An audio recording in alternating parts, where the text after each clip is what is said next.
Assalamualaikum warahmatullahi wabarakatuh. Selamat pagi anak-anak. Semoga kalian selalu dalam keadaan sehat walafiat. Amin amin ya robbal alamin. Marilah kita masuk ke dalam pertemuan yang pertama untuk mata pelajaran Al-Quran dan Al-Hadis. Sebelum memulai, marilah kita berdoa dengan membaca suratul Fatihah.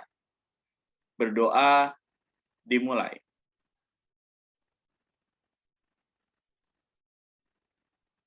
Berdoa selesai.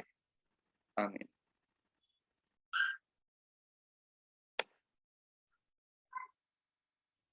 Memahami Al-Quran.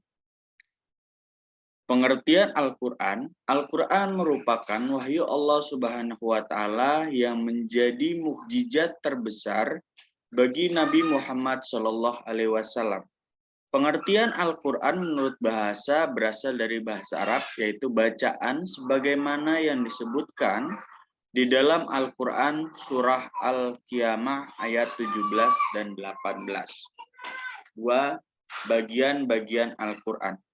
Al-Quran dibagi pula dalam 554 ruku, yaitu bagian yang terdiri atas beberapa ayat, surah yang panjang berisi beberapa ruku, sedangkan surah yang pendek hanya berisi satu ruku. Yang ketiga, nama-nama Al-Quran. Menurut Imam Zarkashi dan Imam Suyuti dalam kitab Al-Itqan, disebutkan bahwa Al-Quran mempunyai 55 nama, bahkan dalam ensiklopedia Islam untuk pelajar disebutkan ada 78 nama-nama bagi kitab suci Al-Quran. Adapun beberapa nama Al-Quran yang menunjukkan kebenaran. Yang pertama, Al-Burhan artinya bukti. Yang kedua, Alkitab artinya salah satu nama bagi kitab suci Al-Quran. Yang ketiga, Al-Furqan artinya pembeda.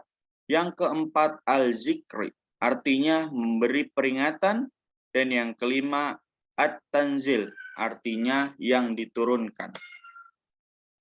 Memahami hadis. Pengertian hadis. Hadis menurut bahasa Arab yaitu baru, muda, cerita, dan riwayat dari Nabi Muhammad SAW. Adapun menurut istilah ialah yang pertama, menurut ulama hadis ialah segala perkataan Nabi, perbuatan, dan hal ihwalnya.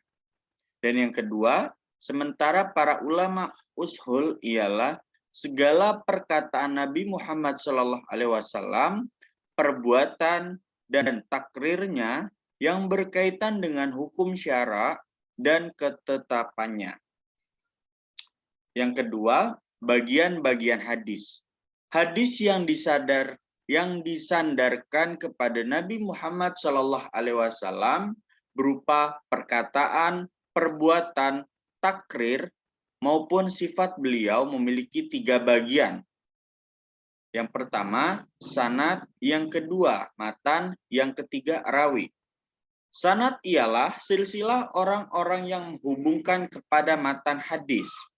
Matan ialah perkataan yang disebut pada akhir sanad, dan rawi adalah orang-orang yang menerima hadis, kemudian mengumpulkannya dalam satu kitab. Fungsi Al-Quran dan hadis. Fungsi Al-Quran. Banyak fungsi Al-Quran bagi kehidupan manusia, sebagaimana dijelaskan di dalam Al-Quran itu sendiri. Di antaranya yang paling penting sebagai berikut. Sebagai petunjuk, pedoman, rahmat bagi orang-orang yang meyakininya. Yang kedua, sebagai penawar bagi segala macam penyakit. Yang ketiga, sebagai kabar gembira dan peringatan. Yang keempat, sebagai pembenar dan penyempurna kitab yang lalu. Yang kelima, sebagai pembeda antara yang hak dan yang batil. Yang keenam, Al-Quran sebagai penerang atau hidayah. Fungsi hadis. Hadis juga memiliki beberapa fungsi yang penting. Di antara fungsi hadis itu ialah yang pertama, mengukuhkan hukum-hukum yang telah disebutkan dalam Al-Quran. Yang kedua, menafsirkan ayat-ayat Al-Quran yang bersifat mujmal. Yang ketiga, membatasi keumuman Al-Quran. Dan yang keempat, menetapkan hukum yang belum disebutkan dalam Al-Quran. Cara-cara memungsikan Al-Quran dan hadis dalam kehidupan ialah dalam kehidupan sehari-hari sebagai berikut. Yang pertama, sebagai pedoman dalam kehidupan pribadi. Yang kedua, sebagai pedoman dalam kehidupan keluarga atau rumah tangga. Yang ketiga, pedoman dalam kehidupan bermasyarakat. Yang keempat, pedoman dalam kehidupan berbangsa dan bernegara. Dan yang terakhir atau yang kelima, sebagai hakim dalam menyelesaikan masalah. Alhamdulillah kita sudah selesai membahas tentang mata pelajaran Al-Quran dan hadis. Marilah kita mengucap hamdalah bersama-sama. Alhamdulillahirabbil alamin. Wabillahi taufik wal hidayah. Wassalamualaikum warahmatullahi wabarakatuh.